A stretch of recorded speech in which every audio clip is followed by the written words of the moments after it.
nithyanandam. So in this video, we're gonna have a lot of fun together because I want to speak about third eye vision. And no, guys, this is not some crazy topic. It's not delusion. It is actually a science, a Vedic science.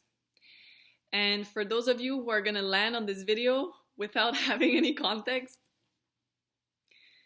you might have this judgment about me, like, oh, this girl is using these terms that sound a little bit crazy. I just want to let you know, I speak about spirituality, but that doesn't mean I cannot function in the outer world, in the matrix world.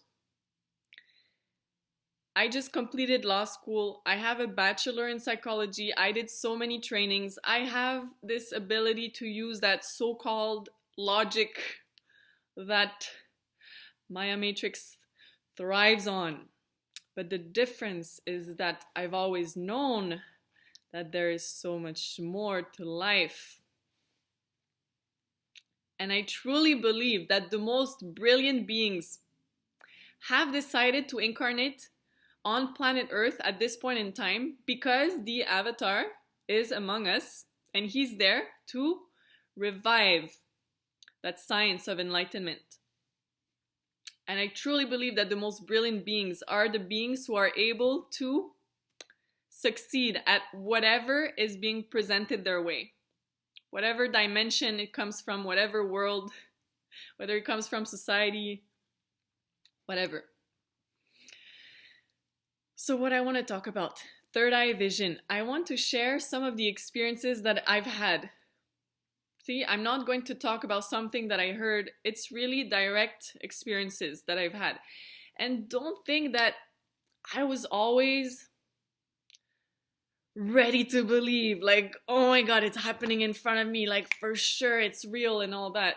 Now that you've listened to my videos, obviously I'm fully integrated to the path of enlightenment with my guru. But in the beginning, just like, most of you, because of the conditioning of society, hey, I wasn't jumping up and down by everything that I was experiencing. First of all, the first time I was in Swamiji's Adinam, I knew nothing about the Vedic tradition. Zero. I had never heard about third eye, about Kundalini awakening, about Shaktis, no clue. I went to Swamiji because I realized one night how trapped I was in my own emotional up and downs.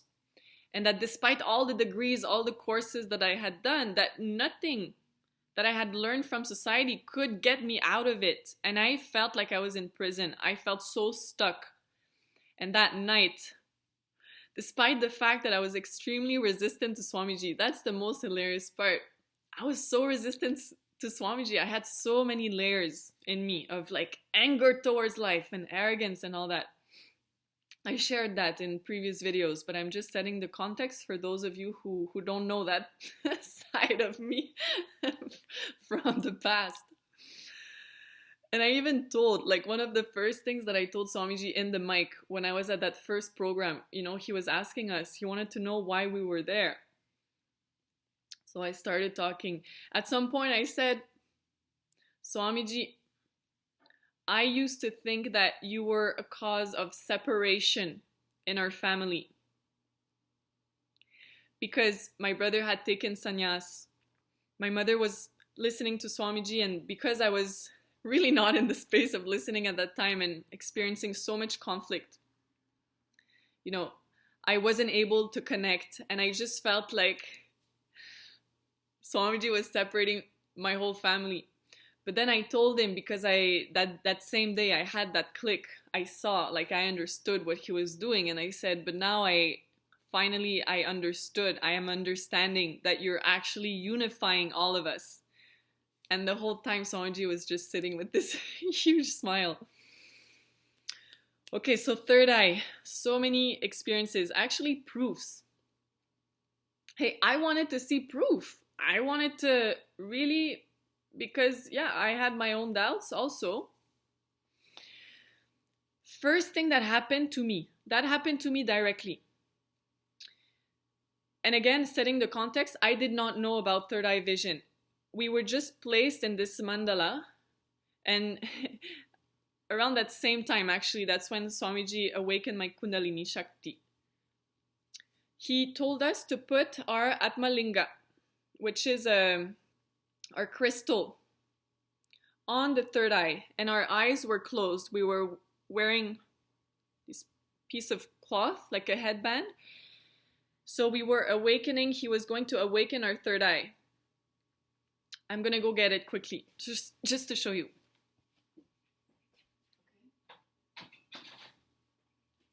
Okay.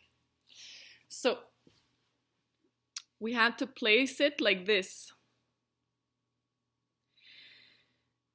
And so he started the process. And that's when it happened for the first time. I didn't even know what was happening.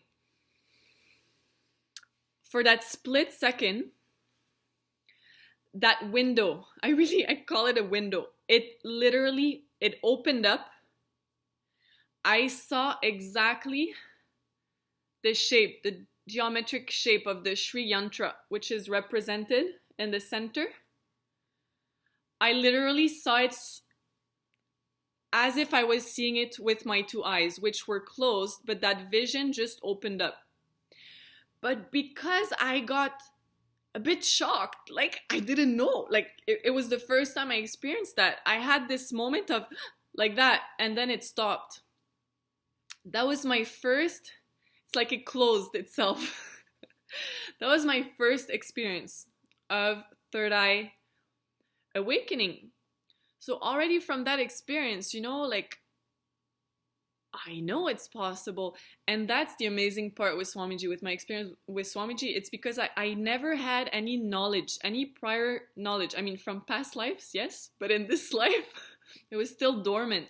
I hadn't yet remembered everything that I had learned. And so I never formed these rigid conclusions based on logic that, oh, it's not possible. So that was my first experience. Then I'm sure many of you have seen the adolescents, the kids who grow up around Swamiji. They don't come from this world, obviously. They chose to take birth to be with Swamiji, with the avatar. That's the only purpose why they came down. And, you know, their third eye is so powerful. So one of the experiences that I had about third eye reading, I was the one, they asked me to write on a piece of paper. My paper was clipped on a pad. You know those brown pads? You can't see through them. Rigid brown pad. And my paper was on top. And I was writing. I went up to him. I gave him the pad. So the pad was facing him and the sheet of paper was facing the floor. He was wearing the headband, which I have tried myself. He didn't even need to flip the pad over. He didn't even need his third eye to have direct access to that white sheet of paper. So he just held the pad. My paper was facing down, and literally he just touched it. And maybe like for 1 second, he just placed his fingers on the writing, on what I had written. And there it was. He revealed exactly what I had written. So that was one of the most amazing moments for me because the sheet wasn't even facing him. Another time, I wanted to test a very powerful adolescent. So I was asked to take a book, to pick a random page, just open it to a random page and show her where, actually not show her, she had the headband, but just to tell her where I wanted her to start, like line 24, something like that. So this huge book, I take this book, I open it, and on purpose, I flip it over. I gave it to her upside down. I swear to you, this, at the second that I gave it to her, The second that she touched it, she smiled. And again, she had that headband, like thick headband. You can't see through it. It's impossible. You can't see through it. I tried it myself. As soon as she touched it, she had this huge smile. She flipped it over just like that and started reading as if she was reading with her two physical eyes.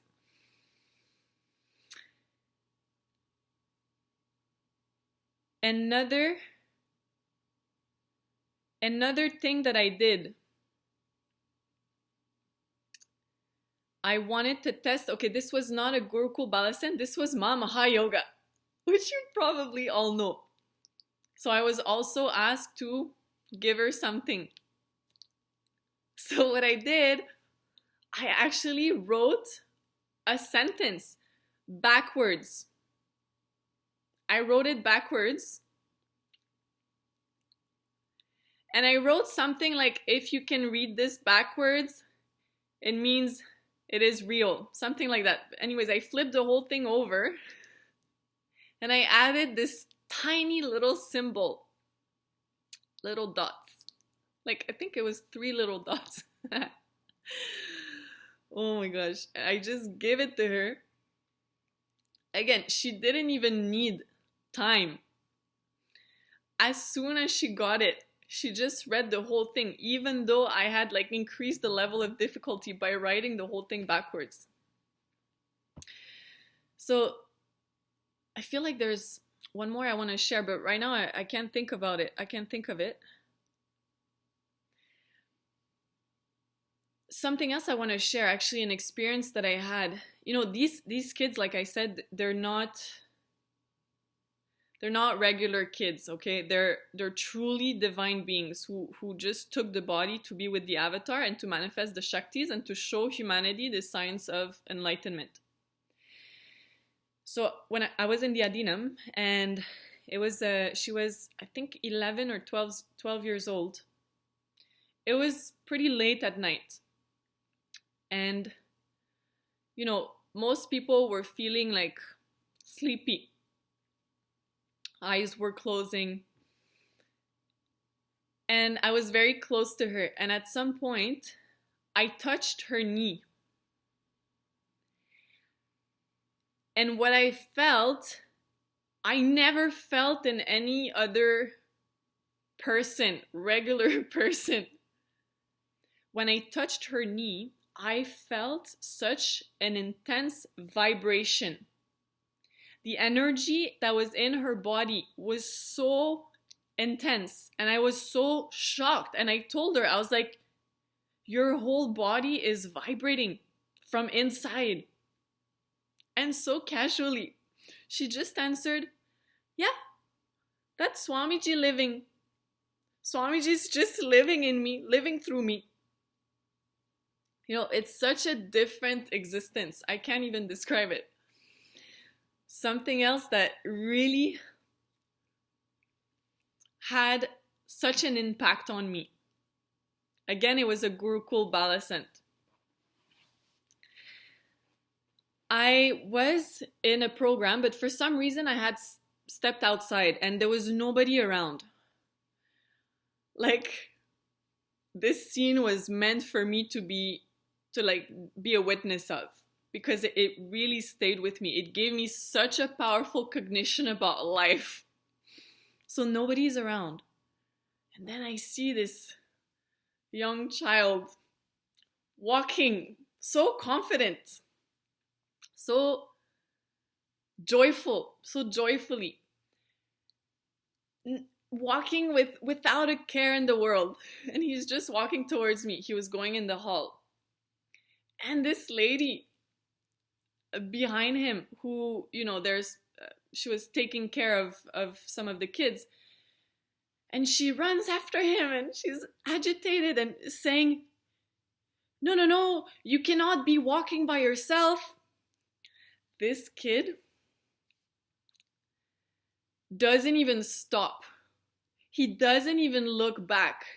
You know, like most kids here, you have a certain tone and, you know, they stop, they freeze, they go into this space where, oh, like trying to justify or, feeling bad. None of that exists in these children's space. So he didn't even slow down. And he said, I'm not alone. Sadashiva is walking with me. And he just kept walking. And honestly, now that I think about it, that lady couldn't answer anything. What do you want to answer to that? Imagine this small child just walking with such powerfulness in his space that nothing can shake him. So many things I've witnessed, and these kids are truly something else. And yeah, this video was about third eye vision. Obviously, it's real. Obviously. See, I can't even have any more doubts because of the experience that I was given by Swamiji, and because I had the opportunity to even test them, like all the little doubts that I was having in the beginning, because we're so conditioned. It's not, I knew that these things are possible in the cosmos, but then when it happens right in front of your face, it's like, no. This cannot be true. This is too good to be true. No. So anyways, these are some of my experiences. And truly, it's just, so many people will have their own opinions. People who have never experienced that space. Life is about experience. If you have not experienced, you cannot say anything about it. You do not know. You don't know. That's all I have to say. You have to experience it for yourself. And, Swamiji is there, and he's gifting us with beyond what we can imagine. And there are many people out there or saying, talking about third eye awakening. Never do drugs. Never touch that 4-letter word. Never even think about it. It's going to destroy your neurological system. It's going to destroy you. Never touch drugs. Never listen to anyone who just says, hey, I can awaken your third eye and all this nonsense. No, Swamiji is the safest way because he protects your nervous system.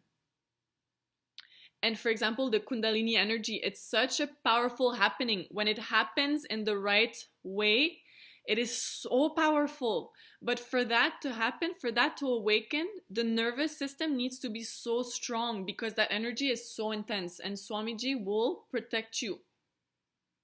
He'll never give you an experience that your body, your physiology is not ready to handle.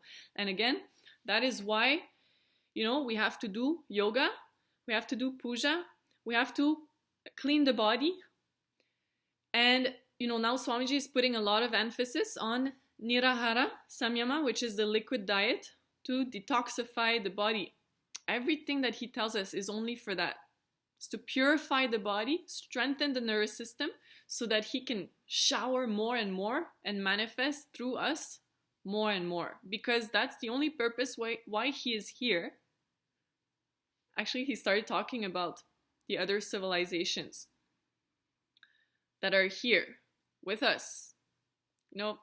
We might all look alike with the skin and bones and eyes, 2 eyes.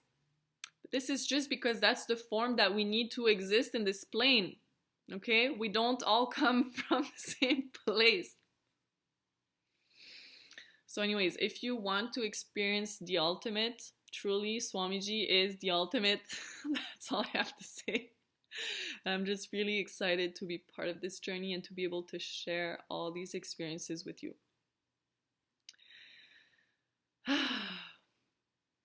See, living life this way is just so brilliant. That's my favorite word, by the way. Brilliant. Thank you for listening, guys, and I'll see you in another video. Nithyananda.